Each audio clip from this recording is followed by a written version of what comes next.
શું તમારી પાસે લાયસન્સ નથી? તો આજનો આ ખાસ વિડીયો તમારા માટે છે. કારણ કે આજના આ ખાસ વિડીયોમાં આપણે લર્નિંગ લાયસન્સ વિશે વાત કરીશું. લર્નિંગ લાયસન્સ માટે કેવી રીતના અપ્લાય કરવાનું છે અને આખો ફોર્મ જે છે એ કઈ રીતના ભરવાનું છે, એના માટે થઈને આજનો આ જે વિડીયો છે ને એ પૂરો જોઈને જજો.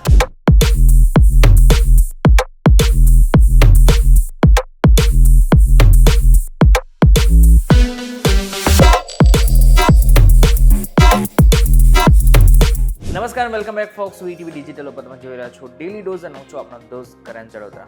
સમય બગાડ્યા વગર સીધા ટોપિક ઉપર આવીએ.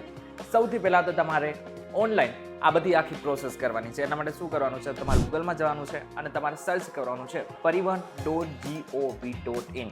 આ વેબસાઇટ સર્ચ કરશો એટલે આ પહેલી જ વેબસાઇટ આવશે. આની લિંક ડિસ્ક્રિપ્શનમાં પણ આપી દઈશ. તો આ વેબસાઇટમાં નીચે સ્ક્રોલ કરશો એટલે તમને પહેલો ઓપ્શન જોવા મળશે, ડ્રાઈવર અથવા તો લર્નર લાયસન્સ. તો આપણે એના ઉપર ક્લિક કરવાનું છે. ત્યારબાદ એક નવું પેજ ખુલશે. ત્યાર પછી આમાં તમારે રાજ્ય સિલેક્ટ કરવાનું છે.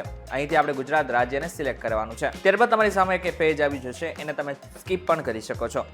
તો આપણે હવે ડ્રાઇવિંગ લાયસન્સ માટે સૌથી પહેલાં લર્નિંગ લાયસન્સ લેવું પડશે. તો એ માટે આપણે સૌથી પહેલો option apply four learner licence ઉપર જવાનું છે. આ બાદ તમને એક સૂચના આપવામાં આવશે કે તમારે 7 સ્ટેજમાં આખું ફોર્મ સિલેક્ટ કરવાનું છે, ફોર્મ ભરવાનું છે.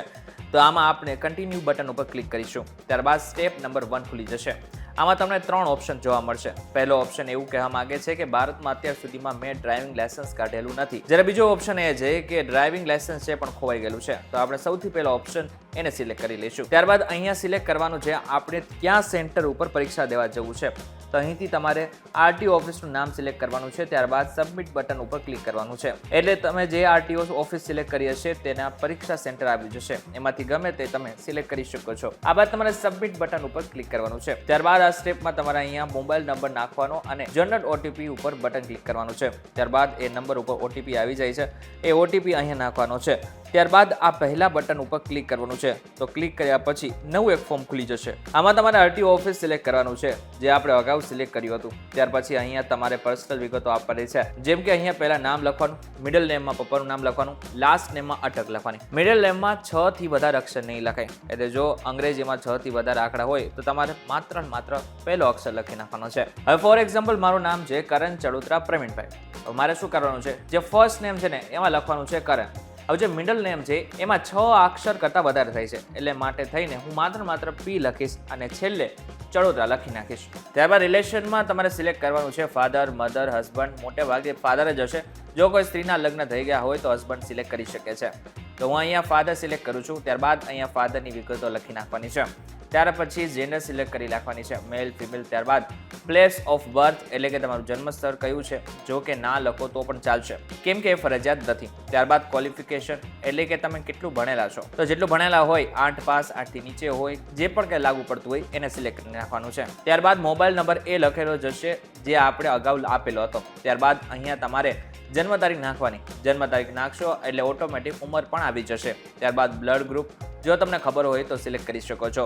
ઈમેલ આઈડી હોય તો ઈમેલ આઈડી પણ નાખી શકો છો. ત્યારબાદ ઇમરજન્સી નંબર પણ અહીં નાખી શકો છો જો તમારે નાખવો હોય તો જ, પરંતુ ફરજિયાત એ બિલકુલ નથી. ત્યાર પછી આઈડેન્ટિફિકેશન માર્ક એટલે કે તમારા શરીર પર કોઈ જન્મથી નિશાન હોય, જેમ કે તલ, લાખ, કંઈ પણ વસ્તુ હોય, નિશાની હોય તો એ તમે લખી શકો છો. એ પણ ફરજિયાત નથી. ત્યાર પછીનું સ્ટેપ છે એડ્રેસ. તો એમાં તમને પ્રેઝન્ટ એડ્રેસ એટલે કે હાલનું સરનામું.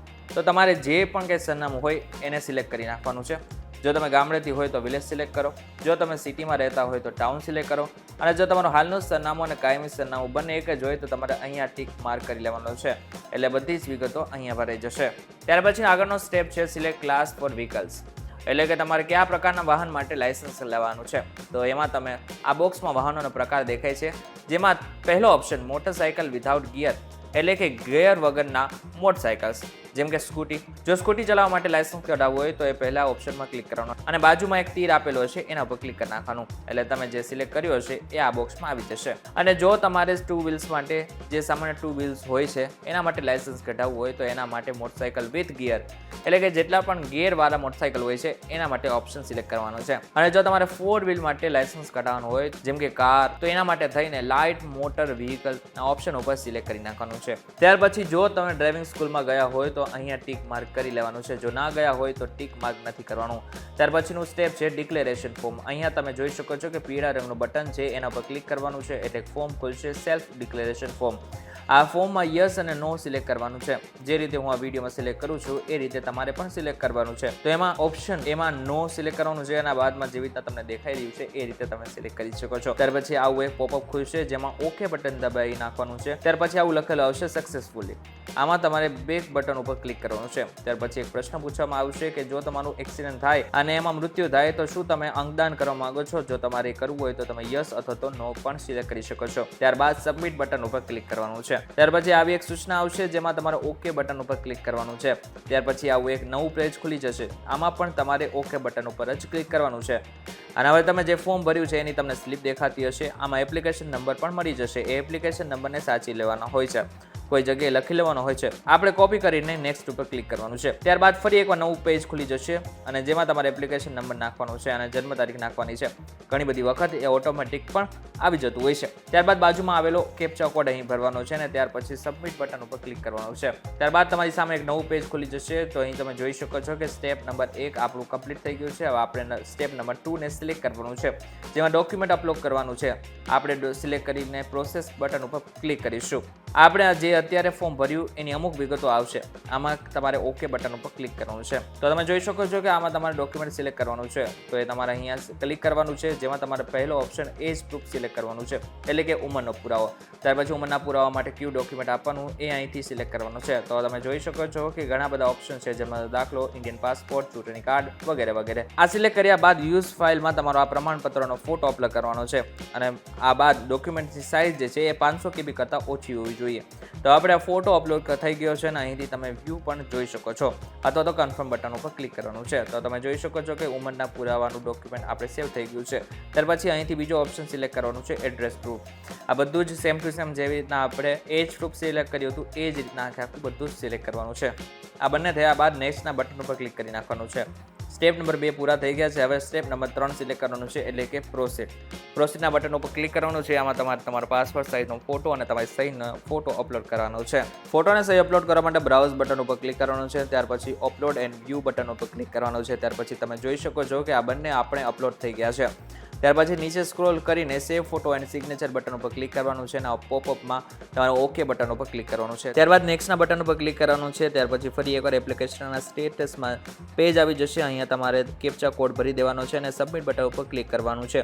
તો આપણા 3 સ્ટેપ પૂરા થઈ ગયા છે. ત્યાર પછીનો સ્ટેપ નંબર 4 છે, જે પ્રોસેસ છે. પ્રોસેસ બટન ઉપર ક્લિક કરવાનું છે. તો આપણે જે ટેસ્ટ આપવાની છે એના માટે અપોઇન્ટમેન્ટ માટે પ્રોસેસ ટુ બુક બટન ઉપર ક્લિક કરવાનું છે. ત્યાર પછી તમારી સામે એક કેલેન્ડર આવી જશે. જે પણ તારીખ લીલા કલરમાં છે એ તારીખમાં તમે પરીક્ષા દેવા જઈ શકો છો. તો લીલા કલરના આંકડામાં જે પણ કઈ તારીખ હોય છે એમાંથી કોઈ પણ તારીખ સિલેક્ટ કરવાની છે. તો આપણે પસંદ આવે એના ઉપર ક્લિક કરવાનું છે. ત્યાર પછી આપણે જે તારીખ સિલેક્ટ કરી હતી એ દિવસે કયા સમય ઉપર આપણે પરીક્ષા દેવા જવું છે તો એના માટે ઓપ્શન આવશે. તો તમને જે પણ ટાઈમ અનુકૂળ આવે એ સિલેક્ટ કરી લો. ત્યાર પછી બુક સ્લોટના બટન ઉપર ક્લિક કરવાનું છે. તો એ ટેસ્ટ માટેની અમુક વિગતો આવશે જે આપણે અગાઉ સિલેક્ટ કરી હતી. સિક્યુરિટી કોડમાં જે આપણે મોબાઈલ નંબર આપ્યો તો એના ઉપર OTP આવી ગયો છે. એ OTP અહીંયા નાખવાનો છે અને કન્ફર્મ ટુ સ્લોટ બટન ઉપર ક્લિક કરવાનું છે. ત્યાર પછી આપણે જે ફોર્મ ભર્યું હતું એની પ્રિન્ટ આવી જશે.